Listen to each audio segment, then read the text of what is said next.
Hi again, everyone, and welcome back to Chicago. I'm Mike Lucas for UWBadgers.com here at the Football Media Days.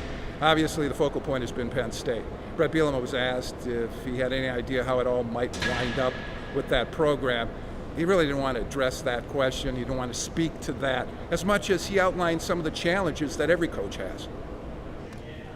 How difficult? What do you think is going to happen to that program? I really don't know, Tom. You deal with scholarships on a regular basis. I would say this: the two hardest things that I deal with, non-football wise, are scholarship counts and scheduling, and you know that obviously has a significant impact on your program. You know, for instance, Jordan Cahoot, how could I foresee, that he wasn't going to be here? Now that's a 2-year guy. I was looking forward to being a player the next 2 years and a great player.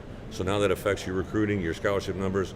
A guy that's in limbo, John Budmeyer, he hadn't played for a long time. Curt Phillips, I'm happy Curt's alive and doing so well, because at one point I didn't know if he'd play the game again. And now he's going to be challenging for the starting quarterback position. So that's the part that's hard and difficult more than anything. So one thing Bret has learned over the years is that you can never, ever take scheduling for granted.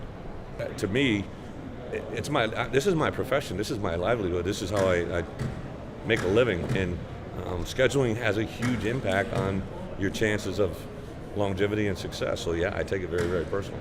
Once again this year, there's been a lot of speculation on whether the Big Ten might move from an 8-game conference schedule to a 9-game schedule. Bret Bielema has been very adamant about his stance on that topic. Yeah, I would like to stay at 8, just because I think the recipe is there. The SEC has the 8, and they've won 6 in a row. I do enjoy playing non-conference opponents. I realize fan base may want 9 or 10 or play us all, but I also believe it ain't broke, don't fix it. And we've been able to have some success, 2 back-to-back BCS games. I like that formula. This week it was announced that the Badgers will be playing Purdue in the Big Ten opener on the 4th weekend of the 2013 season, which is quite a departure from the way things have been done in the past. Bret Bielema likes the idea. Yeah, I like it. Obviously I got it with Purdue. It's the 4th game, not by choice. But I remember specifically having, I believe we had a late game, and they put up the Big Ten schedule that week. And, it was the 3rd week of the season, and we were playing, I believe, a MAC team. And it showed everybody else, nobody else was in that boat. And then I started doing some research, and you look at a lot of possibly SEC-type schools, and you look at the last 3 weeks of the season, and you see the type of teams that they're playing, because it's not always SEC.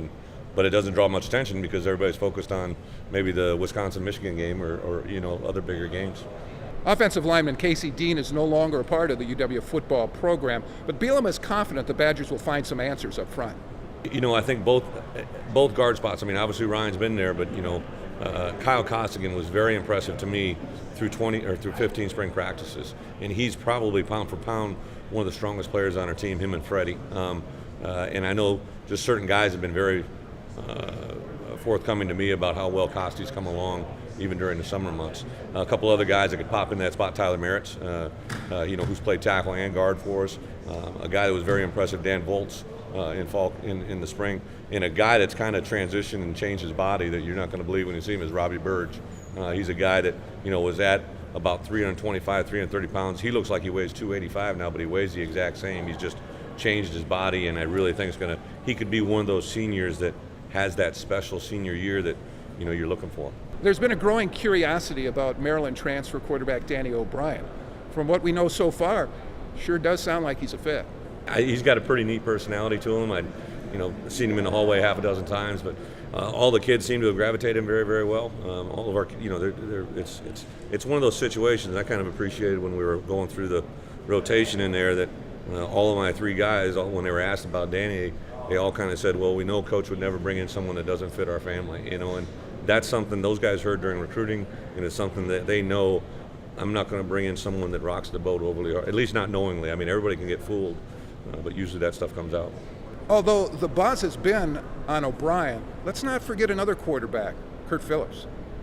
Do you think Curt Phillips is a viable contender? I do, Tom, and I'm kind of the same way as you, given that, because A, you haven't seen him for 2 years, and B, it's a 3rd ACL, but the kid is just, I'm sure when you guys talk to him, he's so mentally strong. He graduated, and he did what Danny did. He graduated in 3 years, and wants to be I believe he wants to be a dentist down the line. I mean, he's just so smart and gifted and talented as a human being. That's probably what's willed him back to where he is. And I know that doctors, I feel very strong. He's been fully cleared 100%. Everything going on. Bielema believes 2 returning starters can make huge jumps this year, and that would be Ricky Wagner and Chris Borland. Ricky's so soft-spoken, and he's been kind of a quiet storm. And I will, that's a big deal moving from right tackle to left tackle. He did it fairly well. I think this year he's going to have a huge jump.